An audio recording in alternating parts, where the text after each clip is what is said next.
Hoje, a história é sobre como um governo pode mudar drasticamente da noite para o dia. Tudo começa em 1964, na capital do Brasil, Brasília. Lá, o povo vivia uma vida diante de um poder democrático, sob o comando de um presidente, um carinha chamado João Goulart. Ou melhor, Jango, seu apelido. Esse simples carinha comandava o país e até aí tava tudo bem. Até que...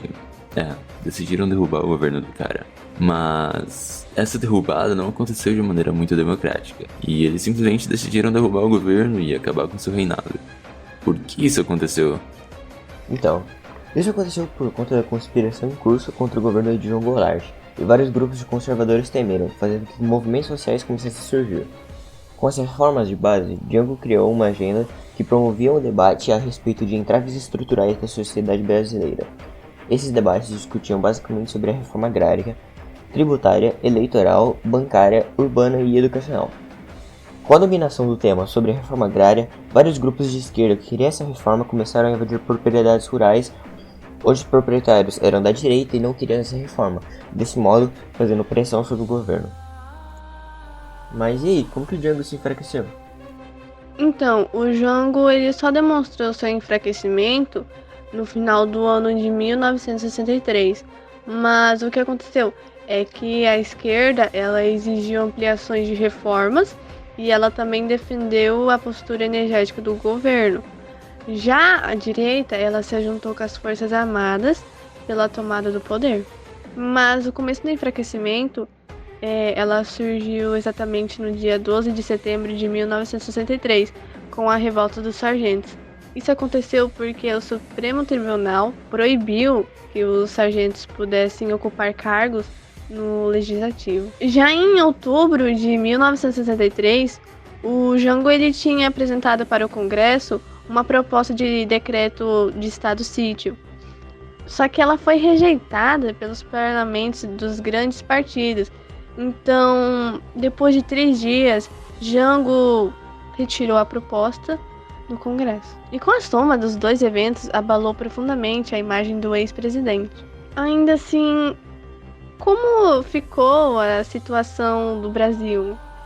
A situação do Brasil continuou extremamente instável e em março de 1964 tomaram-se as ações que definiram o destino do país.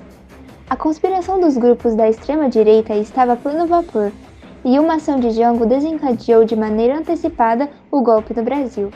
Em 13 de março de 1964 foi realizado o Comício da Central do Brasil. Esse comício mobilizou de 150.000 a 200.000 pessoas. Nele, João Goulart reassumiu seu compromisso com a realização das reformas de base. O discurso de Jango deu a entender que o presidente havia abandonado a política de conciliação e que partiria na defesa das reformas de base junto aos movimentos sociais.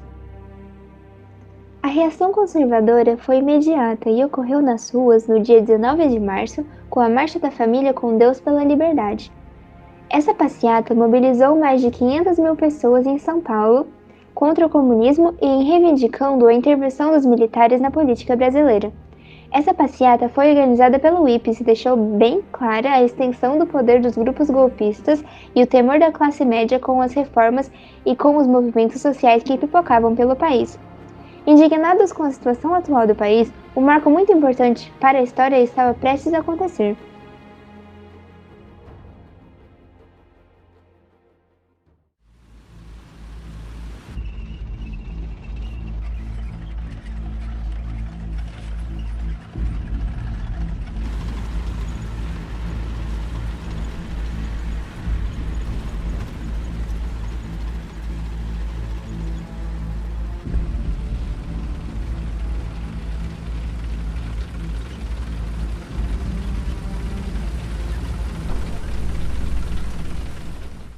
É claro e óbvio que não ia ficar só por isso.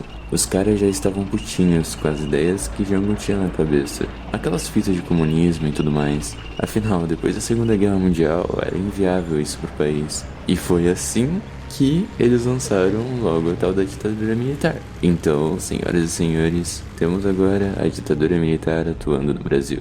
A partir de agora, ninguém mais tem liberdade de expressão, não pode falar de política por aí, e é claro, sem oposições, durante 21 anos. Mas precisamos entender como foi esse tempo de 2 décadas.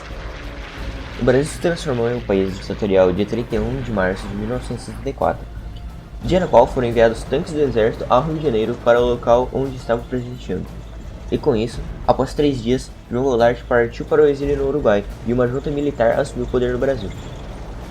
No dia 15 de abril, o general Castelo Branco tomou posse da presidência, virando o primeiro de 5 militares a governar o país durante esse período. Desse modo, iniciava-se a ditadura militar no Brasil, que duraria até 1985. Durante esse tempo, uma parte do povo reagia ao autoritarismo do governo e, em 1965, foi encenada a peça Liberdade, Liberdade, de Milor Fernandes e Flávio Rangel, que criticavam o governo militar. A Igreja Católica também foi dividida em 2 partes, os grupos mais tradicionais, que apoiavam o governo, e os mais liberais, que criticavam a ideologia da segurança nacional. Muitas greves operárias aconteceram, pois os operários queriam liberdade para estruturar seus sindicatos. E com toda essa repressão da população, líderes de esquerda organizaram grupos armados para lutar contra a ditadura, como a Ação Libertadora Nacional e o Movimento Revolucionário 8 de Outubro. Pera, foi tudo assim? Ok, mas me deixa explicar o porquê desse fuzuê todo. Basicamente, como eu disse antes, o Jangão tinha as ideias comunistas, quando ele ainda era presidente, sendo acusado até por isso. Aí os homens decidiram que queriam evitar o avanço dessa fita nada a ver, de comunismo e tudo mais, como eu já disse, porque ia ser ruim pro país. Foi aí que surgiu a necessidade de meter a ditadura. Decidiram que seria melhor que não houvesse mais presidentes e essas coisas todas de democracia. E foi esse o porquê de ter acontecido tudo isso que vocês ouviram antes. E qual é o final dessa história? Nos últimos meses de 1983, iniciou uma campanha por todo o país sobre as eleições diretas para presidente, as diretas já, que reuniram vários políticos como Fernando Henrique Cardoso, Lula, Ulisses Guimarães e entre outros. O movimento chegou no seu ápice em 1984, quando seria votada a Emenda Dante de Oliveira, que restabelecia as eleições diretas para presidente. No dia 25 de abril, a emenda, apesar de conseguir muitos votos, não conseguiu a quantidade necessária para sua aprovação. Com o colégio eleitoral reunido, a maioria dos votos foi para Tancredo Neves, que derrotou Paulo Maluf. Desse jeito, acabavam os últimos dias da ditadura militar no Brasil.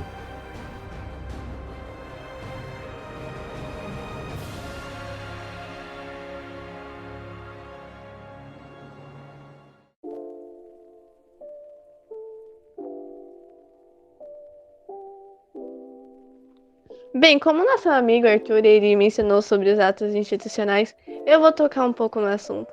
Mas, antes disso, Ana, por que você não fala um pouco sobre o que são atos institucionais? Os atos institucionais foram decretos que tinham o poder da Constituição e eram utilizados pelos militares para poder dar legitimidade às violências e ilegalidades cometidas durante o período da ditadura militar. Foram exatamente 17 atos institucionais criados entre 1964 até 1969. E agora vamos falar sobre cada ato institucional. O primeiro ato determinava o governo militar para que pudessem cassar mandatos legislativos. O segundo ato declara a vagância dos cargos de presidente e vice-presidente da República. O terceiro ato estende cargos de governadores dos estados e prefeitos das capitais estaduais. O quarto ato garante a vigência de atos institucionais, atos complementares, leis, decretos de leis, decretos e regulamentos que dispõem sobre o confisco de bens em casos de enriquecimento ilícito. O quinto ato foi uma ferramenta que dava legalidade jurídica para o autorismo e repressão impostos pelos militares desde 1964. O sexto ato exclui a apreciação judicial, atos praticados de acordo com suas normas e atos completamente decorrentes. O sétimo ato foi basicamente um complemento ao sexto ato, pois ele tratava da suspensão de todas as eleições até novembro de 1970. O oitavo ato, ele dispõe sobre consequência da suspensão dos direitos políticos e da cassação dos mandatos eletivos federais, estaduais, municipais e de outras províncias. Nono ato institucional. Dispõe sobre desapropriação de imóveis e territórios rurais. Décimo ato institucional. Atribui competência para realizar reforma administrativa ao Poder Executivo dos Estados, do Distrito Federal e dos municípios de população superior a 200 mil habitantes e dá outras providências. 11º ato institucional. Impôs um novo calendário eleitoral, marcando todas as eleições para 15 de novembro de 1969, para completar os cargos que estavam em vacância devido às cassações de seus titulares. 12º ato institucional. Dá nova redação aos artigos 113, 114 e 122 da Constituição Federal de 1967. Ratifica as emendas constitucionais feitas por atos complementares subsequentes ao ato institucional número 5. Exclui da apreciação judicial atos praticados de acordo com suas normas e atos complementares decorrentes, e dá outras providências. 13º ato institucional. A nova junta militar havia fundado o poder alguns dias antes devido à doença do presidente Costa e Silva. 14º ato institucional. Convoca o Congresso Nacional para discussão, votação e promulgação do projeto de Constituição apresentada pelo Presidente da República e dá outras providências. 15º ato institucional. Dispõe sobre as eleições para prefeito, vice-prefeito e vereadores dos municípios. Exclui da apreciação judicial atos praticados de acordo com suas normas e atos complementares decorrentes. 16º ato institucional. Modifica a Constituição do Brasil de 1946 quanto ao processo legislativo, às eleições, aos poderes do Presidente da República e à organização dos três poderes. Suspende garantias de vitaliciedade, inamovibilidade, estabilidade e a de exercício em funções por tempo certo. Exclui da apresentação judicial atos praticados de acordo com suas normas e atos complementares decorrentes, e dá outras providências. 17º ato institucional.